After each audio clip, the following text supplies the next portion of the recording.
Bimbingan Dharma dan Meditasi BDM 041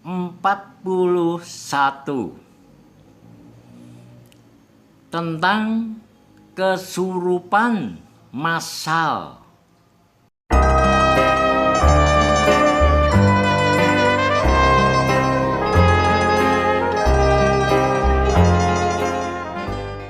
Pernah atau bahkan mungkin ada yang sering membaca berita bahwa di sebuah sekolah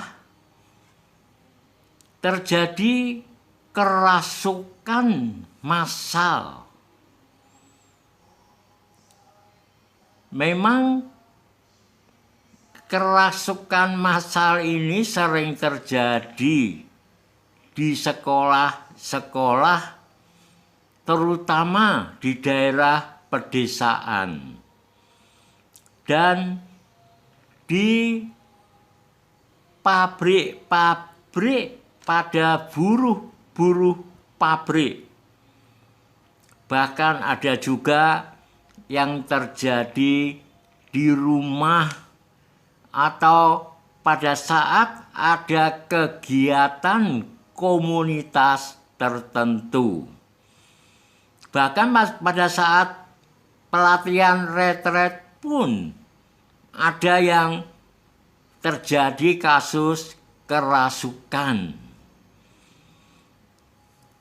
Nah, pada kesempatan ini saya akan membahas tentang apa yang dimaksud dengan kerasukan dan kerasukan massal yang terjadi pada banyak orang. Sebenarnya yang disebut kerasukan perorangan atau di dalam sebuah komunitas, bahkan sebuah retret, atau di sekolah-sekolah dan di pabrik-pabrik, bukan kerasukan makhluk-makhluk halus. Tetapi sebenarnya kerasukan atau kemasukan energi-energi negatif yang berasal dari pikiran-pikiran dan trauma-trauma emosi yang berasal dari emosi-emosi negatif yang tersimpan di dalam bawah sadar. Karena apapun yang dipikirkan dan dirasakan seseorang, yang negatif maupun yang positif, tersimpan di dalam bawah sadar. Dan proses itu terjadi secara otomatis. Pada saat timbul keserakahan pada pikiran, kebencian, iri, pikiran-pikiran buruk dan pikiran-pikiran jahat, pikiran-pikiran negatif yang lain, juga energi pikiran yang positif seperti cinta kasih, kasih sayang, simpati dan empati. Pikiran-pikiran yang luhur dan baik, pikiran-pikiran yang positif. Demikian pula emosi atau perasaan yang negatif seperti kejengkelan pada setiap hari. Rasa kecewa atas atau dikaitkan dengan masa lalu. Ada seorang istri yang mengeluh, seandainya saya dulu nikah dengan pacar saya yang dulu itu, mungkin saya tidak akan mengalami kondisi yang buruk seperti mendapat suami yang sekarang ini. Padahal suami yang sekarang ini adalah pilihannya sendiri. Tapi karena dibandingkan dengan pacarnya yang dulu, yang saat pacaran mungkin peduli dan perhatian. Tapi seandainya nikah dengan pacarnya yang dulu, belum tentu dia akan baik-baik saja. Mungkin justru akan mengalami kondisi yang lebih buruk dibanding dengan menikah dengan suaminya yang sekarang. Demikian pula seorang suami.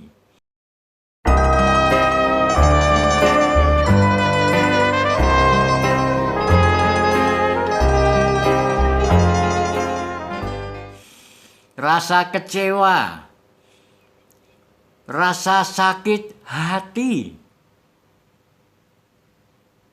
dan emosi-emosi negatif yang lain, cemburu buta, emosi marah, memendam dendam, dan sebagainya.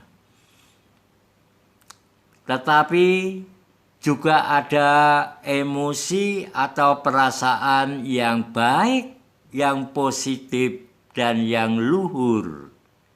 Seperti rasa hormat, bakti, dan sujud kepada mereka, beliau-beliau yang memang layak dihormati, disujuti, dan bakti kepada beliau.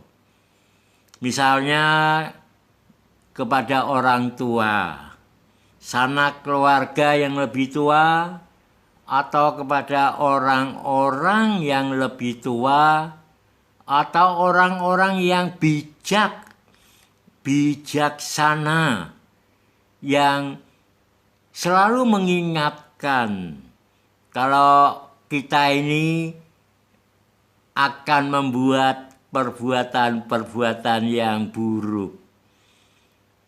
Beliau-beliau pantas dihormati.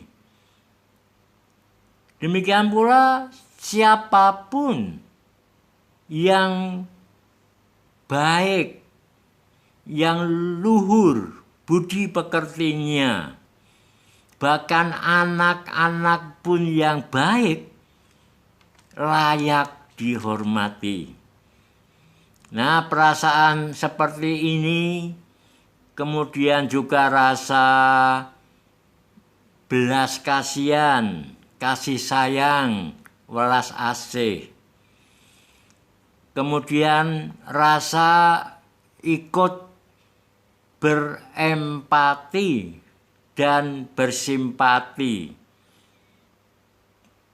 Ikut merasa menderita, melihat penderitaan orang lain, bahkan makhluk-makhluk lain. Nah, energi pikiran negatif dan positif, energi emosi negatif dan positif yang timbul di dalam keseharian seseorang otomatis akan masuk tersimpan di dalam bawah sadar. Bahkan yang berasal dari kehidupan lampau yang belum masak dan berbuah, itu pun akan ikut masuk pada saat seorang masuk dalam kandungan ibunya. Semua terbawa masuk. Demikian pula pengetahuan-pengetahuan pada kehidupan yang lampau. Maka seseorang dikatakan memiliki bakat-bakat terpendam yang sebenarnya dimiliki pada kehidupan yang lampau. Nah, pada saat kondisi tubuh seseorang lemah, mungkin dia bergadang beberapa hari karena ngebut belajar. Pada saat sebelumnya malas belajar, saat menghadapi ujian dia ngebut wayangan istilahnya. Semalam tidak tidur belajar, 2 malam, 3 malam, akhirnya tubuhnya lemah. Kalau tubuhnya lemah, kesadarannya juga akan lemah. Demikian pula bagi seorang wanita yang saat menstruasi keluarnya darah kotor itu terlalu banyak. Ini pun akan menimbulkan kondisi badan yang lemah. Atau pada saat stres pikiran, stres emosi. Nah, pada saat kondisi tubuh lemah, kesadaran lemah, pada saat itulah timbunan, simpanan, energi-energi pikiran negatif dan emosi-emosi negatif itu seringkali keluar dari bawah sadar, memasuki kesadaran seseorang. Kalau yang memasuki kesadaran itu adalah energi negatif dan emosi negatif, kemarahan, dia akan teriak-teriak seperti orang yang lagi marah benar-benar. Kalau energi kesedihannya yang luar biasa yang memasuki kesadarannya, dia akan menangis dan tidak bisa dihentikan. Demikian pula kalau yang punya keinginan jadi orang pinter. Pada saat itu keinginan mau jadi orang pinter itu keluar memasuki kesadarannya, dia akan bersikap seperti orang pinter yang bisa menasihati orang-orang dan sebagainya, bisa menebak-nebak, meramal dan sebagainya. Bahkan ada yang bisa naik ke atap rumah. Bayangkan, pada saat dia sadar di atas, dia tidak bisa turun. Nah, kalau ada seseorang yang punya wibawa pada mereka dan bisa menenangkan mereka, energi negatif dan trauma emosi ini akan masuk kembali ke dalam bawah sadar. Dia akan sadar dan akan lemes, tubuhnya tidak bertenaga. Karena pada saat itu energinya yang keluar terlalu banyak. Dan ini akan menjadi bom waktu. Dia akan sering mengalami yang disebut kerasukan itu. Dengan meditasi, maka seseorang akan bisa mengatasi, sehingga terjadi otomatis pembersihan bawah sadarnya. Demikian BDM 041. Bermanfaat bagi kita semua. Terima kasih.